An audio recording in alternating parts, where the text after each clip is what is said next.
All right, welcome to another 902 gaming video. Today I'm going to be taking a look at the newest spoilers from Kamigawa. Um, so, um, uh, Neon Dynasty.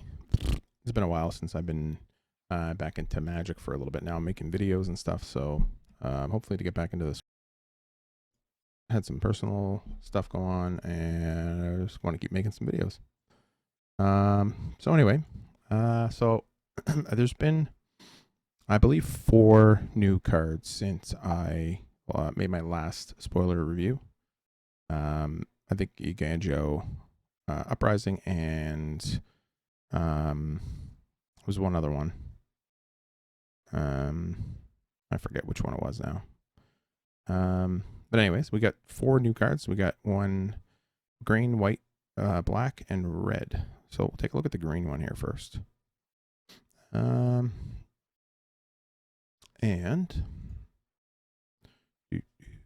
zoom right in on it here. Have a good, nice close look of it. Okay, so we got whenever you cast an enchantment spell, so it's a 2 mana 2/2. All right, that's fine. It's a bear basically. 2/2 spirit. For 2 has trample. Okay, and whenever you cast an enchantment spell, that's important. It's always, every time it says cast an enchantment spell, it's always good because even if the spell is countered, you still get the counter. Although it does kind of stop stuff where like an enchantment enters the play. Maybe if you get something from cast something from the graveyard, or if you're able to put it into play from the graveyard. But still, it gets a +1/+1 counter. At the beginning of each end step, an enchantment was put into your graveyard. You may return Kami of Transience from your graveyard to your hand. So I think that's pretty good. It's nothing special, I don't think. I don't know if this will end up seeing any play. I don't think the unless more enchantments come out that are a bit better, especially for green. I try to make a Hallowed Haunting deck using green, and there just really isn't. Aside like from Ranger class and maybe Druid class, they're the only 2 good green enchantment spells. This might help, but a 2 mana 2/2 with trample that can't protect itself. Again, it's just, it's kind of one of those things, dies removal. It might still fit in the deck somewhere. It's also possible that we might it might fit in a Protect the Queen style deck with runes and stuff like that. So there could be like a green white deck maybe that plays this card to good use. Maybe even blue green that can use this. Because there's a few spells in blue. Cradle of something, I think, that gives the creature hexproof. Has flash as well, I think. So that's a possibility. So it could be potentially very, very good in that style of deck. If there's enough enchantments that support it, and if there's enough ways to protect your creature, it's very possible. I don't see this being played in a deck like Hallowed Haunting. I don't think it'll be worth it. All right, so next up we have Mukotai Soul Ripper. It's a 2 mana artifact vehicle. It has a crew of 2, which is fine. It's a 4/3, which is also fine. Crew 2 is pretty good, actually. I think it's low enough to especially for if you have a 1-drop and then you can play this, and then even on a turn 3, if you have a 2-power creature, it's plenty to crew this up and attack for 4 on turn 3. Whenever it attacks, you can sacrifice another artifact or creature, and if you do, you can put a +1/+1 counter on it, and it gains a menace. So it has an evasion ability as menace, and then it can become a 5/4. Now, I'm not 100% sure. You have stuff like Eye Twitch. You have stuff like the Shambling Geist, Ghast. I'm not sure which one it is. So you can have like things that when they die, they have an effect. So there's a possibility there, but this also fits. This is 2 mana, so it also kind of fits over the Deadly Dispute card. So for 2 mana, it's basically the same thing. This might be better because it's a creature, and you can still get the effect. It just becomes a big creature with evasion, with menace. It's nothing special. I don't think it's anything tremendously special. I don't know if it'll see play at all. It might. Maybe in like a zombie deck or something like that. Maybe.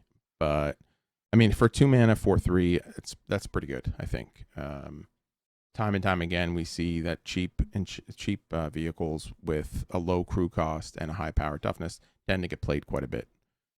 This is very similar to the the Heart of Kirin. That's what it was. It was a 4/4 flying vigilance with a crew of 3, which was very, very heavily played. So this is not legendary. You do have to sacrifice a creature to pump it, but it's not necessary to actually sacrifice a creature. A 4/3 is still a pretty good, creature to attack with every turn. Oh, they don't actually list it down here. That's kind of funny. It should be right alongside that. I guess because it's a 4/3, maybe.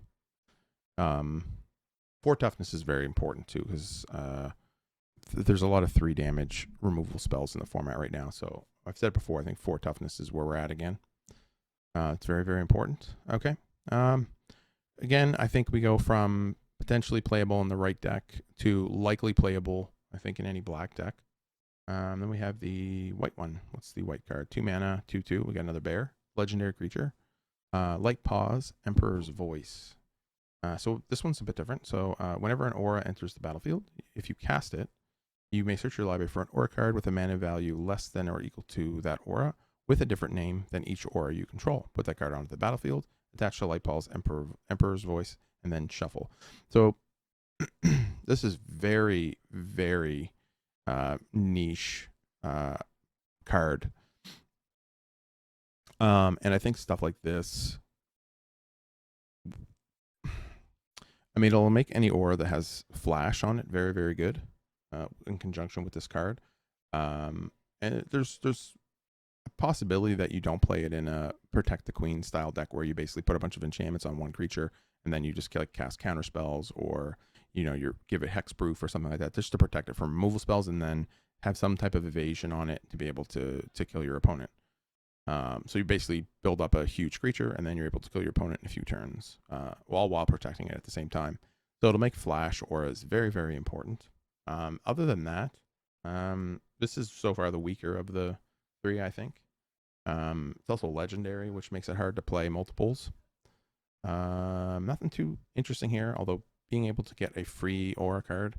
There could be something with auras and runes and stuff like that. But time will tell with that. I don't think it's necessarily playable just yet. I think it's missing a key card. I think it's missing a very cheap creature, like a 1 mana 2/2 or something like that can really start the ball rolling, or something with evasion, maybe even a 1 mana 1/1 with hexproof or something like that, similar to like the poison decks and stuff. Okay, so we have the red one, Goro, Disciple of Ryuse. Legendary creature, Goblin Samurai. That's cool. So 2 mana, another bear, 2 mana, 2/2. So 1 red mana, all creatures you control gain haste. And then 5 mana, create a 5/5 red dragon spirit creature token with flying. Activate only if you control an attacking modified creature. So modified means if it has a +1/+1 counter, or it has an enchantment on it. And there's the Ryuse, the Filing Star. So that was whenever it died, it dealt 5 damage to each creature without flying. So that's interesting. It could potentially be played in a red-green deck, I think. I mean, I'm just the very bare minimum of where it's likely to be played at. Just given your green creature's haste is pretty good. And then you also have stuff like Snakeskin Veil that can modify a creature. So it's, and the other key thing about this one too is normally, especially with standard right now, and again, that's generally all I ever refer to as standard. It doesn't say only activate 1 time. So that's pretty important. It also doesn't say activate only as a sorcery. So at the end of your opponent's turn, you can tap 5 mana, create a 5/5 Dragon Spirit token, and you could have cast Snakeskin Veil to modify a creature or something like that, or have an enchantment or something. I think this card potentially looks like it's just a rare.